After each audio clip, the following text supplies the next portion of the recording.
Hello everyone, welcome back to Pod Fiction, the Aesthetica special, part 2. We're interviewing people about their top 3 movies. I'm interviewing and we have my friend Joshua Keel on sound. Say hello, Josh. Hello. Brilliant. And our first interviewee is Nancy Hewson.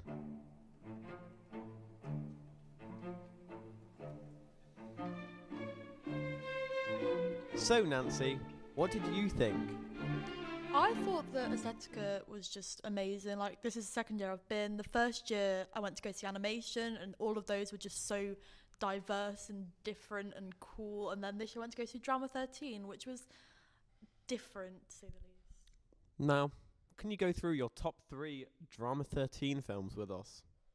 So, at the top was an Italian film by Julian Grass called Actus Reus, and it was set in the 70s in Italy. And it basically followed this one interaction with a lawyer who goes around to the judge's house, and it's the backstory to it is this judge has given a rapist a very lenient sentence, and the lawyer just isn't happy with it at all. So she goes in, you think it's all nice, she kind of starts getting more and more controversial, the conversation gets more and more heated, the daughter of the judge starts to get involved and she gets very het up and aggravated, and you can just see the plot just get more and more dramatic and you get more and more invested, and it's a 20-minute long film but it really doesn't feel it. And then she's giving them wine, and it turns out the wine is poison. Oh my. I know. So they're just there sipping wine, and then they all pass out, and you're like, okay, they're dead. And I'm like, right, end of the film, she's killed them all, that's pretty good. But no, they all start waking up, and you're like, Re indeed. So then what happens after they all wake up? So you see the judge who is bent up and tied up over the top of this table. Oh no. Yeah, well, it gets worse. And you think, right, is she going to bash his head in? I don't know. Hopefully not. Well, here's where it gets a bit bleak. The lawyer lady pulls out a strap-on from her bag and just brutalizes this poor man in front of his wife and his daughter. Brutalizes him and beats him over the head. Oh, just, I'm going to leave that to the imagination of your listeners, but... Oh my. Exactly. And then my issue was loads of people in the theatre just having a giggle about it, and I was like, is this funny though? No, it's not. There's nothing funny about arse rape. Thank you very much. So what's your number 2 there, Nancy, from Drama 13? My number 2 rating is one called Ablution, yeah. that's the one, by Omar Al-Dakil.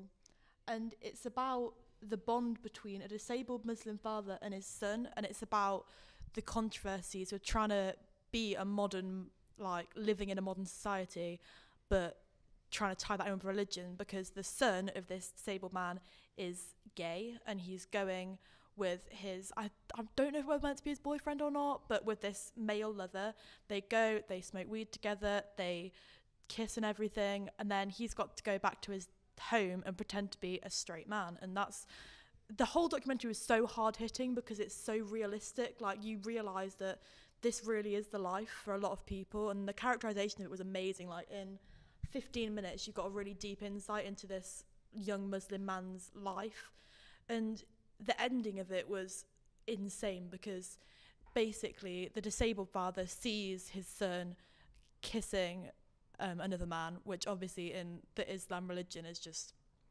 not what you do. And then he tries to kick him out. On the son's way out, he hears his father choking to death on some pills, and it's such a the scene where the father's choking goes on for so long, and it really just Does he let him perish? Well, you don't know, because you think he might do, but then at the end of it, where you think the father's about to die, he just Heimlich manoeuvres him, and it's all okay. It's a nice little happy ending. I really like it. It's all happy in the end. Yeah. God bless. Now, what's the last choice, number 1?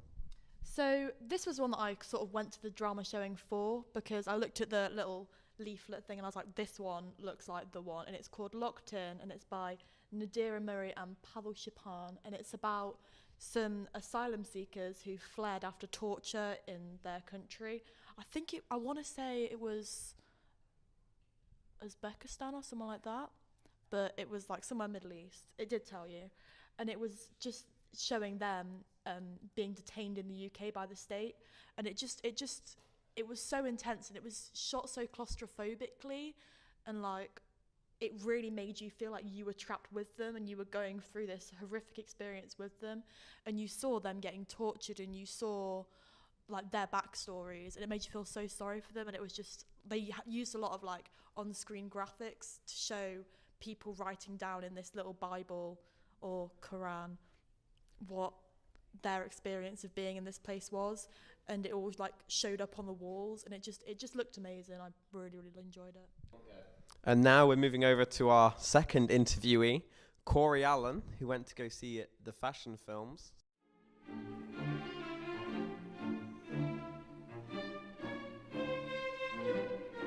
Well, fashion films are very interesting, to say the least. Mainly didn't have a narrative, and probably mainly there to look at clothes, to be honest. But my favourite one was called Sleep, which is basically a short 2-minute, 3-minute kind of video of someone's relationship, man and woman, as it kind of goes through the different chapters, the 5 various chapters of a relationship, going from perfectly fine to really well in the middle to really bad at the end, and then to them kind of fixing it. And the main thing I took from that was I enjoyed the story and the layout of kind of how it was these short little chapters in like a short 3 or 4 minute film, and I really thought it worked quite well.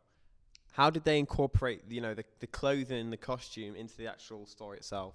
Well, when kind of in the story there, it shows them laying down just kind of asleep, and then in the dream world they're wearing the more of the sort of clothes they're trying to advertise, so the more of over the top kind of outfits and sort of that sort of thing. Okay, brilliant. Now what's your next favourite? Well, number 2 is where the fashion really comes in. It's a film called Casa Moratti, I think I'm pronouncing that right, where basically there was a woman who was in some form of ball, kind of getting ready, wearing like old sort of Victorian sort of gowns, and then she stepped up to a mirror and then she walked through it. And then she goes into this really fancy, really posh, like over-the-top, proper like night ball, sort of Phantom of the Opera kind of style. And just throughout the whole thing, dances with people, masquerade, sort of mask going on. It's this whole sort of fashion thing. And then she goes back through the mirror back to the normal world. And then all the same people are there, back to wearing their sort of Victorian, normal sort of gowns. And then they go outside and just kind of dance around for a bit and have fun. Do you know what that was actually advertising, that film? Honestly, no idea. It was a short narrative about going back into like nostalgia, and basically it was advertising a perfume. Thanks for that information, Josh. So Corey, what's your final fashion film pick? Well, my final one isn't necessarily my favourite, but it's one that definitely stuck in my head. It's a film called The Salon, which still, after a few days after watching it, I have no idea what the meaning was. It was pretty much a short kind of 20-second clip of you slowly moving forward into this kind of small room that's kind of kaleidoscoped on 2 sides. And then a face pops up, you go through the face, and then it resets itself. So it's a GIF? Yeah, it's a 20-second endless GIF that lasts for like 4 minutes. Wow, brilliant. Sounds like such quality. And that's literally the whole thing. That's all it was. Brilliant. Thank you, Corey. Now we're moving on to our next interviewee.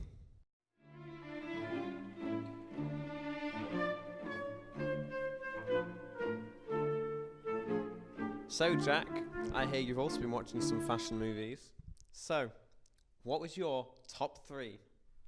Oh, well, the best one was one called Punctuation, and as well, this black girl was talking about how a exclamation mark can add so much emotion into a sentence, and it can just change the whole meaning of a simple sentence. What could just be a normal, nice sentence to very offensive or just a very excitable sentence. What does that have to do with fashion in any way, shape or form, Jack Laver? Well, she was wearing clothes as she did it. The clothes were weird. They were weird clothes. They're not like clothes you see every day. They wore weird clothes. Okay, brilliant. Now, what's your next favourite movie, Jack Laver? There was one called Name Something Blue. I wouldn't say this is my favourite, but I remember this one. Mainly because there was just two people on a rooftop dancing. And I didn't really get it, to be honest. It was just... I didn't see how it did anything with fashion, because all they were wearing is jeans and a sky blue top. So it didn't really do anything, to be honest. Oh, okay then. Now your final. Could we say favourite, or do you hate this one as well? Oh, this is my favourite. I don't have a name of this, but it was advertising Adidas clothing.